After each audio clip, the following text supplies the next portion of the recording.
Hello viewers, কেমন আছেন সবাই? আশা করি সবাই অনেক অনেক ভালো আছেন। রিনিয়া এক্সপ্লেইনসের আরেকটি নতুন ভিডিওতে আপনাদের সবাইকে স্বাগত জানাই।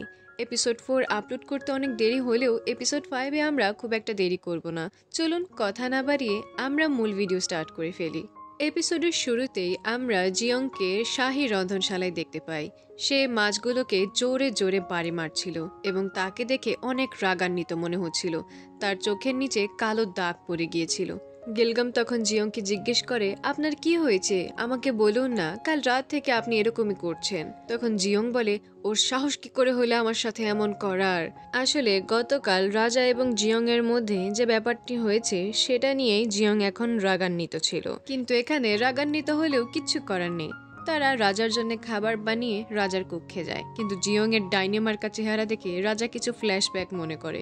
এতে করে রাজা একটা ঢোক গেলে জিয়ং তখন বলে, আপনি গতকাল একটু বেশি মদিরা পান করে নিয়েছিলেন, যার কারণে আমি আপনার জন্য শুটকি মাছের শোরবা বানিয়ে নিয়ে এসেছি। রাজা শোরবাটি খেয়ে বলে, তুমি তো বলেছিলে শুটকি মাছের শোরবা, কিন্তু এখানে শুটকি মাছই তো দেখতে পাচ্ছি না। জিয়ং বলে, আপনার যাতে সমস্যা না হয় এই জন্য আমি শুটকি মাছগুলোকে চূর্ণ বিচূর্ণ করে ফেলেছি। মহারাজ বুঝে যায় যে গতকাল সে কোনো না কোনো একটা গড়বড় করেছে, যার কারণে সে মুখ্য বাবুর্চি ব্যতীত বাকি সবাইকে কক্ষ ত্যাগ করার আদেশ দেয়। সবাই বাইরে চলে গেলে মহারাজ জিয়ংকে জিজ্ঞেস করে, আচ্ছা বলো তো, গতকালকে আমাদের মধ্যে কিছু হয়েছিল? জিয়ং বলে, কি আপনার মনে নেই আপনি গতকাল কি করেছিলেন? মহারাজ বলে, আমি নেশা করে ফেলেছিলাম, যার কারণে আমার কিছুই মনে নেই। জিয়ং তখন মহারাজের অভিনয় করে দেখায়, আর একটু কাছে থাকো আজকে রাতের জন্যে। এগুলো কি আপনার মনে নেই? মহারাজ বলে, এসব কি অদ্ভুত আচরণ করছো তুমি? জিয়ং বলে, এর আগে বলা আমার পক্ষে সম্ভব নয়। খাবার শেষ হয়ে গেছে, আমি চলে যাচ্ছি। মহারাজ তখন জিয়ং এর হাত ধরে রিকোয়েস্ট করে তাকে বলার জন্যে, কিন্তু জিয়ং এখানে আসল কথা বলে না। জিয়ং বলে, আগে থেকে খেয়াল রাখবেন যেন বেশি মদিরা পান করে না ফেলেন। মহারাজ বলে, ঠিক আছে, আমি আগে থেকে খেয়াল রাখবো। জিয়ংরা খাবার নিয়ে সেখান থেকে চলে যাওয়ার পরে মহারাজ মন্ত্রীকে ডাকে এবং বলে, গতকাল আমি বাবুর্চির সাথে কি করেছিলাম। মন্ত্রী একটু ইতস্তত বোধ করে বলে, মহারাজ আপনি গতকাল বাবুর্চিকে চুমু দিয়ে দিয়েছিলেন, তাও আবার ঠোঁটে। মহারাজ এটা শুনে অনেক শকড হয়ে যায়। আল্লাহ, কি করছি আমি? আরে আমি এত চিন্তিত কেন হচ্ছি? আমি তো মহারাজ, কিন্তু তারপরেও বাবুর্চির সাথে কাজটা আমি ঠিক করিনি। ওর কাছে আমার ক্ষমা চাওয়া উচিত, কিন্তু আমি তো মহারাজ, এমন একটি আচরণ করব যেন কিছুই হয়নি। এসব বলতে বলতে মহারাজ যখন সামনের দিকে তাকায় তখন সে দেখে মন্ত্রী তার সকল কথা শুনে নিয়েছে। অপরদিকে জিয়ং শাহী রন্ধনশালার দিকে যেতে থাকলে খংগেল তাকে ডাকে এবং বলে, গতকাল যে মেয়েটি মাথায় আঘাত পেয়েছিল তার নাম কি ছিল? গিলগাম। হ্যাঁ, তার কি অবস্থা? জিয়ং বলে, হ্যাঁ, ও অনেক ভালো আছে এবং ও তোমাকে থ্যাংক ইউ জানিয়েছে। জিয়ং তখন খংগেলকে জিজ্ঞেস করে সে ওই দিন যে অ্যাটাক করেছিল সেই ব্যক্তিকে দেখেছিল কিনা। খংগেল বলে, না, আমি তার চেহারা দেখতে পারিনি, কিন্তু সে কোর্ট লেডির পোশাক পরে আছে, অর্থাৎ সে মহলের কোনো না কোনো একজন সেবিকা হবে। তখন জিয়ং বলে, ও আচ্ছা, ঠিক আছে। এটা বলে জিয়ং সেখান থেকে চলে যায়। আমরা এখানে জানতে পারি খংগেলের বড় বোনকে মহলে পাঠানো হয়েছিল এবং তার কিছুদিন পরেই তার মৃত লাশ বাড়িতে ফিরেছিল এবং তার লাশের সাথে একটি হেয়ার পিনের কভার ছিল। খংগেল এখানে গতকাল সেই কোর্ট লেডির হাত থেকে পড়ে যাওয়া পিনকে সেই পিনের কভারের ভেতরে ঢুকালে দেখতে পায় এটা একদম ফিট হয়ে যায়। এতে করে গঙ্গিল শিওর হয়ে যায় যে এই হেয়ার পিনটি যার ছিল সেই তার বোনকে মেরেছে, যার কারণে সে সিদ্ধান্ত নেয় জিয়ং এর পিছু করবে, কেননা ওই কোর্ট লেডি যে কিনা হামলা করেছিল সে জিয়ং এর পিছে ছিল। পরের দৃশ্যে আমরা মুখজুকে দেখতে পাই সে তার কোর্টলেডিকে জিজ্ঞেস করছিল, তুমি নিশ্চিত তো তোমাকে গঙ্গিল দেখে ফেলেনি? তখন কোর্টলেডি বলে, হ্যাঁ, আমি একদম নিশ্চিত। মুখজু তখন কোর্টলেডিকে আদেশ দেয় মহারাজকে এই বার্তা পাঠাতে যে সে মহারাজের সাথে সবার পরে একান্তে দেখা করতে চায়। সিন শিফট হলে আমরা মহারাজের কক্ষ দেখতে পাই। এখানে সংজে মহারাজের কাছে একটি বার্তা নিয়ে আসে। বার্তাটি এমন ছিল যে মিং সাম্রাজ্য থেকে জিনস্যাংকে কর হিসেবে তারা দিতে পারবে না, কেননা এটার তাদের অনেক অভাব চলছে। কয়দিন পরে মিং সাম্রাজ্য থেকে আসা দূতও এই ব্যাপারে তার সাথে আলোচনা করবে। রাজা তখন সেই দূতের ব্যাপারে জিজ্ঞেস করলে সংজে জানায় যে সেই দূত হচ্ছে সেখানকার সম্রাটের 8 জন শাহী মন্ত্রীর নেতা এবং তার নাম হচ্ছে ইউগন। রাজা এখানে তার নাম শুনে অনেক রাগান্বিত হয়ে যায়, কেননা ইউগন সেই ব্যক্তি ছিল যে 2 বছর আগে জোসন থেকে যাওয়া দূতকে মেরে ফেলেছিল এই কারণে যে সে জোসন সাম্রাজ্য থেকে মেয়ে উপহার দিতে পারবে না। এখানে সঙ্গে সেখান থেকে চলে যাওয়ার আগে মহারাজকে জিজ্ঞেস করে, মহারাজ গুস্তাখি মাফ করবেন, কিন্তু গতকাল রাতে আপনি কি প্রধান বাবুর্চি জিয়ং এর সাথে কোনো উল্টোপাল্টা আচরণ করেছিলেন? মহারাজ বলে, আমি গতকাল নেশা করেছিলাম, যার কারণে আমি তার উপর আমার কৃপা বর্ষণ করেছিলাম, কিন্তু এতে খুশি হওয়ার বদলে সে আমার উপরেই রাগ দেখাচ্ছিল। সঙ্গে বলে, মহারাজ প্রধান বাবুর্চি আপনার শাহী সখীদের মধ্যে একজন নয় যে সে খুশি হয়ে যাবে, আপনার তাকে অবশ্যই খুশি করার জন্য উপহার দেওয়া উচিত। মহারাজ বলে, আমি তাকে কেন খুশি করতে যাব? সঙ্গে তখন বলে, হ্যাঁ, যদি আপনি তাকে খুশি না করেন তাহলে তার ডাইনির মতো চেহারা আপনাকে বারবার দেখতে হবে। মহারাজ বলে, এটাও ঠিক, আমি তাকে কি উপহার দেব? তাকে কি আমি আংটি দেব নাকি কোনো শাড়ি দেব? সঙ্গে বলে, আরে আপনার তাকে এমন কিছু দেওয়া উচিত যেটা তার পছন্দ। আপনি এটা খোঁজ লাগান যে আমাদের প্রধান বাবুর্চি জিয়নের কোন জিনিসটি পছন্দ। এরপরে রাজসভার দৃশ্য দেখানো হয়। এখানে মন্ত্রীরা বলতে থাকে, আগামী সপ্তাহে আসা দূতের জন্য আমরা সকল ব্যবস্থাপনা করে রেখেছি। এই দূতের ডিমান্ড কি কি হতে পারে আমরা এই ব্যাপারে জানি না, যার কারণে আমরা তার জন্য রূপার গয়না এবং অন্যান্য যাবতীয় আয়োজন করেছি। তখন সঙ্গে বলে, এটা করতে গেলে তো মহারাজ রাজকোষ একদম ফাঁকা হয়ে যাবে। তখন বাকি মন্ত্রীরা বলে, তা হয় হোক, কিন্তু আমাদেরকে মিংয়ের এই দূতকে অনেক সন্তুষ্ট করতে হবে। তখন মহারাজ ক্ষুব্ধ হয়ে যায়। সে বলে, আপনারা মিংয়ের দূতকে খুশি করার জন্য উঠে পড়ে লেগেছেন, এদিকে রাজকোষ যে খালি হয়ে যাবে তার কি হবে? রাজকোষাগার হচ্ছে প্রজাদের কষ্টে অর্জন করা টাকা পয়সার ভাণ্ডার, আমরা সেটাকে নিজেদের স্বার্থের জন্য ব্যবহার করতে পারি না। আপনারা যাবতীয় খরচপাতি কমানোর চেষ্টা করবেন, না হলে পরিণাম অনেক খারাপ হবে। এটা বলে রাজা রাজসভা থেকে বেরিয়ে আসে। এরপরে সেনাপতি এসে রাজাকে জানায় যে লেখক ই ছাংগিউনকে আহত অবস্থায় পাওয়া গেছে। এটা শুনে মহারাজ একটু খুশি হয়ে যান, কেননা ই ছাংগিউনই একমাত্র রাস্তা ছিল যার মাধ্যমে সে তার মায়ের খুনিদের ব্যাপারে জানতে পারবে। তখন সেনাপতি বলে, ই ছাংগিউনকে পাওয়া তো গিয়েছিল, কিন্তু সে সেখান থেকে পালিয়ে গিয়েছে। মহারাজ বলে, তার পালিয়ে যাওয়ার কি কারণ হতে পারে? তখন সেনাপতি বলে, এটা তো আমরা জানি না, কিন্তু এটা নিশ্চিত যে ই ছাংগিউনের জীবনের পিছে কেউ পড়ে আছে। তখন মন্ত্রী তাকে বার্তা জানায় যে সখী কাং আপনার সাথে একান্তে দেখা করতে চায়, কিন্তু রাজা এতে করে মানা করে দেয়। রাজা তখন তার মায়ের কথা ভাবতে থাকে যে কিভাবে তার মায়ের সাথে জুলুম হয়েছিল। অপরদিকে সখী কাং এর কোর্টলেডি তাকে গিয়ে জানায় যে মহারাজ আপনার প্রস্তাবকে প্রত্যাখ্যান করেছেন, সে তার নিজ কক্ষের দিকে যাচ্ছেন। সখী কাং এটা শুনে অনেক রাগান্বিত হয়ে যায়। এদিকে আমরা দেখতে পাই মহারাজ তার কক্ষে যাওয়ার বদলে শাহী রন্ধনশালার দিকে যাচ্ছিলেন। এতে করে সে মনে করে, আমি আমার মায়ের কথা ভাবছিলাম, কিন্তু হঠাৎ করে জিয়ন তোমার কথা কেন আমার মনে পড়ে গেল? মহারাজ তখন তার কক্ষে চলে যায়। এখানে তার কোর্টলেডি এসে তাকে জানায় যে আজকের ভোজনে আপনি কি খেতে চান? মহারাজ তখন মানা করে দেয়, বলে যে আমি আজকে কোনো প্রকার কোনো ভোজন করব না। মন্ত্রী তখন রন্ধনশালায় গিয়ে বাকি সবাইকে জানিয়ে দেয়। তখন জিয়ন বলে, হ্যাঁ, আমরা খাবার বানিয়ে রাখছি, মহারাজের যখন খাবার ইচ্ছা হবে তখন সে খেয়ে নেবে। এখানে মহারাজ যে গতকাল জিয়নকে কিস করেছিল এই খবরটি সখী কাংও জেনে গিয়েছিল। সখী কাং তখন মিনসুককে ব্যবহার করে। সে মিনসুককে প্রধান বাবুর্চি হওয়ার লোভ দেখিয়ে তাকে একটি উপাদান দেয় এবং বলে, সুযোগ বুঝে তুমি জিয়নের খাবারে এই উপকরণটি মিশিয়ে দেবে। জিয়ন এখানে অনেক রকমের খাবার বানিয়ে বারবার রাজমহলের দিকে যাচ্ছিল, কিন্তু রাজা বারবার না করে দিচ্ছিল যে সে খাবার খাবে না। এভাবেই রাত হয়ে যায়। জিয়ন তখন তার কক্ষের বাইরে বসে থাকে এবং ভাবতে থাকে রাজা কেন খাবার খাচ্ছে না। জিয়ং এখানে অবাক ছিল যে তার বারবার রাজার কথাই মনে পড়ছিল। অপরদিকে রাজাও জিয়নের কথা ভাবছিল। এমন সময় খিদের চোটে রাজার পেট ডেকে ওঠে, যার কারণে রাজা খাবার নিয়ে আসার জন্য বলে এবং জিয়ংরা খাবার নিয়ে কক্ষে ঢুকে। রাজা জিয়ংয়ের চেহারা দেখে একটি প্রশান্তি অনুভব করে। আজকের খাবার আইটেমটি ছিল চিকেন স্যুপ। রাজা এই খাবারটি অনেক তৃপ্তি সহকারে খায়। অবশেষে রাজাকে খাওয়াতে পেরে জিয়ং নাচতে নাচতে মহল থেকে বেরিয়ে যায় এবং রাজা জানালার ফাঁক দিয়ে এটা দেখতে থাকে। এটা দেখে রাজা অনেক খুশি হয়।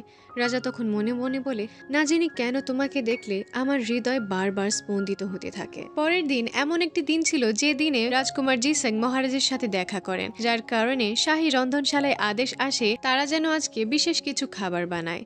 এতে করে জিয়ন তার নতুন খাবারের প্রস্তুতি নিতে থাকে। এমন সময়ে মুকজু শাহী রন্ধনশালায় একটি বার্তা পাঠায় যে সে আজকের খাবার নিজের হাতে বানাবে এবং বাবুর্চি মিয়াংসুককে বলে এই পত্রে থাকা যাবতীয় খাবারগুলোকে সে যেন রেডি করে রাখে। বাবুর্চি মিয়াংসুক তখন জিয়ং এর কাছে গিয়ে বলে, সখী কাং আজকে আমাকে খাবার বানানোর আদেশ দিয়েছে, এজন্য আমি খাবার বানাতে যাচ্ছি।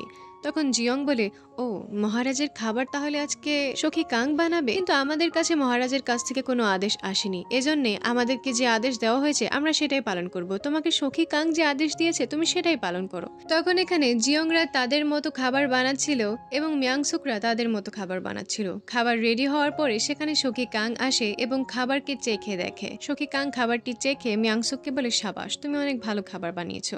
এখানে সখী কাং সেখান থেকে যাওয়ার সময় ইচ্ছে করে জিয়ং এর খাবারগুলোকে নষ্ট করে দিয়ে চলে যায়, যার কারণে জিয়ংদেরকে সেই খাবারটি আবার প্রস্তুত করতে হবে। অপরদিকে রাজকুমার জিসাং মহারাজের কাছে অন্দরমহলে চলে আসে। এখানে আমরা জানতে পারি রাজকুমার জিসাং হচ্ছে মহারাজের চাচা। এমন সময়ে সখী কাং এবং জিয়ংরা তাদের যার যার মতো খাবার বানিয়ে মহলের সামনে এসে কক্ষের সামনে দাঁড়িয়ে থাকে। মহারাজের কোর্টলেডি তখন সখী কাংকে দেখে ভ্রু কুঁচকে ফেলে এবং দেখে জিয়ং অনেক পিছনে দাঁড়িয়ে আছে। সখী কাংয়ের খাবার পরিবেশনের ব্যাপারে তার অসম্মতি থাকলেও কিচ্ছু করার নেই, কেননা সখী কাং হচ্ছে হামারে মহারাজ কা পসন্দিদা औरत, যার কারণে সে মহারাজকে বলে, মহারাজ আপনার ভোজন তৈরি হয়ে গেছে। মহারাজ বলে, এটিকে ভেতরে নিয়ে এসো। তখন মুকজু তার খাবারগুলোকে মহারাজের সামনের টেবিলে নিয়ে যায়। মহারাজ তখন বলে, সখী আজকে খাবার কি আপনি নিজের হাতে বানিয়েছেন? সখী কাং এখানে টাফ মারতে থাকে। সে বলে, হ্যাঁ আমি নিজের হাতে আপনার জন্য খাবার বানিয়েছি। মহারাজ তখন বলে, এ ব্যাপারে আপনার প্রধান বাবুর্চির সাথে সলা পরামর্শ করে একসাথে কিছু খাবার বানানো উচিত ছিল। প্রধান বাবুর্চি এখানে আলাদা খাবার কেন বানিয়েছে? সখী কাং এখানে জিয়নকে মহারাজের নজরে নিচু বানানোর জন্য বলে, আমি এটা প্রধান বাবুর্চিকে বলেছিলাম, কিন্তু প্রধান বাবুর্চি আমার কোনো কথা শোনেননি এবং তিনি একা একাই খাবার বানিয়েছেন। তখন মহারাজ বলে, প্রধান বাবুর্চি এমনটা করেনি, কেননা আমার কাছ থেকে তাকে কোনো প্রকার আদেশ দেওয়া হয়নি, তিনি শুধু তার আদেশ পালন করছিলেন। এতে করে সখী কাং এর পোপট হয়ে যায়। সখী কাং এখানে তার খাবারের ব্যাপারে বিস্তারিত বলতে থাকে। সে বলে, আমি এখানে মুরগির মাংস ব্যবহার করে একটি ঠান্ডা পকওয়ান বানিয়েছি এবং এর পাশেই রাখা রয়েছে ওমান্ডুর শোরবা। ওমান্ডুর ভেতরে এখানে মুরগির মাংস ব্যবহার করা হয়েছে। মহারাজ বলে, আজকে দুটো খাবারই মুরগির মাংস দিয়ে কেন তৈরি করা হয়েছে? সখী কাং বলে, মহারাজ আপনাকে একটি বিশেষ জিনিস বুঝতে হবে, বাইরে থেকে নারীকে আপনি যতই সাজান না কেন, ভিতরে থেকে সকল নারীর ভেতরে একই জিনিস আছে, যার কারণে আপনার উচিত নারীতে নিজেকে জড়িয়ে না ফেলে নিজের কাজে মনোযোগ দেওয়া। আর এটা বোঝানোর জন্যই আমি আজকের সকল খাবারে মুরগির মাংস ব্যবহার করেছি। মহারাজ তখন বলে, ঠিক আছে, আপনার কথাগুলোকে আমি মনে রাখবো। মহারাজ তখন সখী কাং এর খাবারগুলোকে হালকা টেস্ট করে, তার খুব একটা ভালো লাগে না।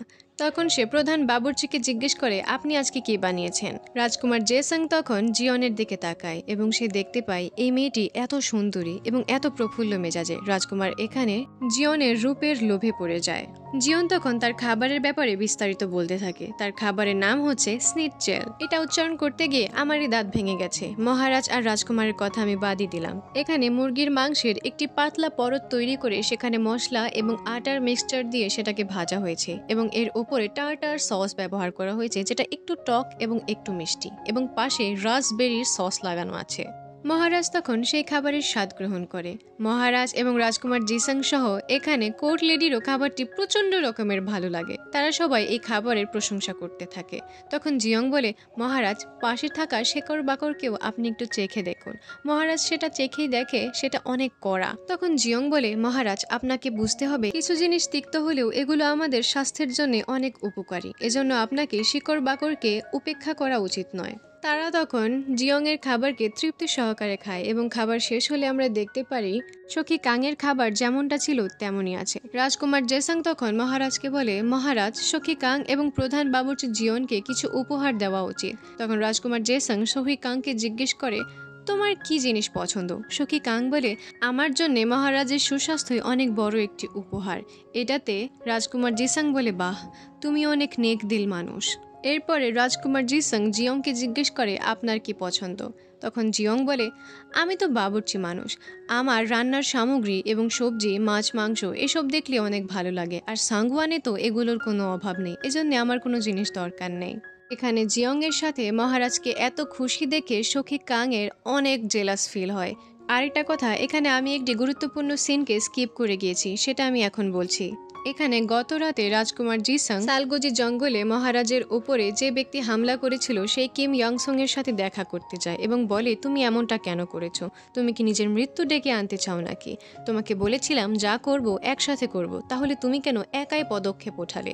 এতে করে কিম ইয়ংসং ভয় পেয়ে যায়। সে তখন যেই খুনিকে দিয়ে মহারাজকে খুন করানোর কন্ট্রাক্ট দিয়েছিল সেই খুনিকে কিছু টাকা দিয়ে বলে তুমি কিছুদিন গোপনে থাকো, কেননা এতে করে আমরা সবাই ধরা পড়ে যাব।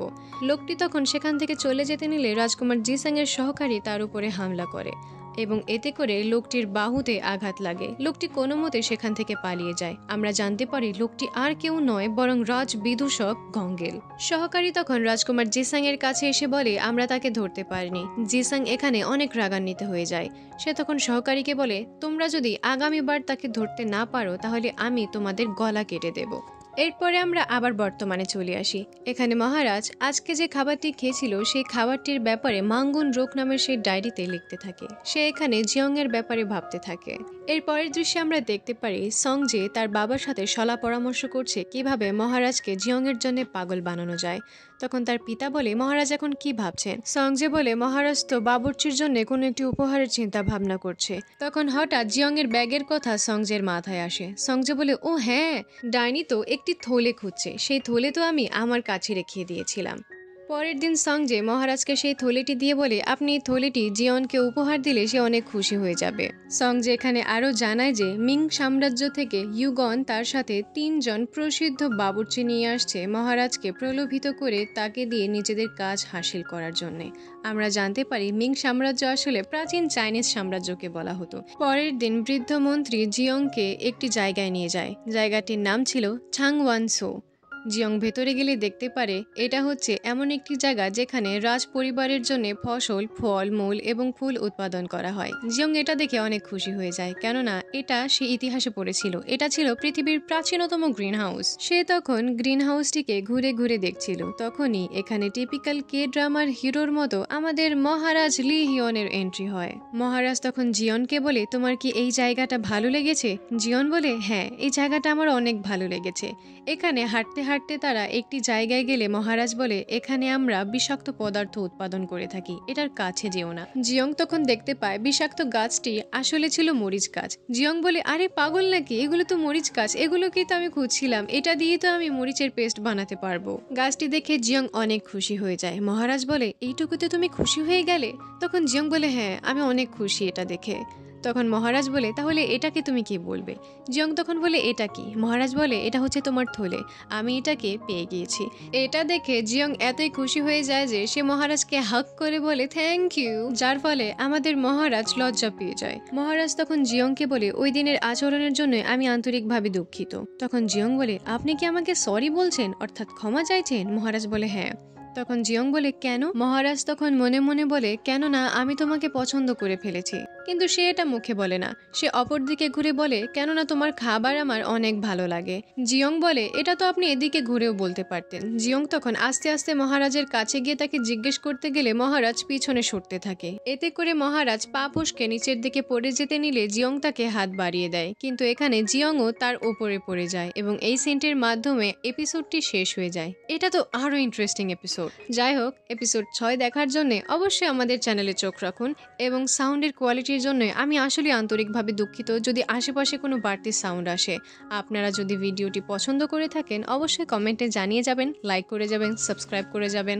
দেখা হচ্ছে এপিসোড 6-এ। ততক্ষণ পর্যন্ত সুস্থ থাকবেন, ভালো থাকবেন, আল্লাহ হাফেজ।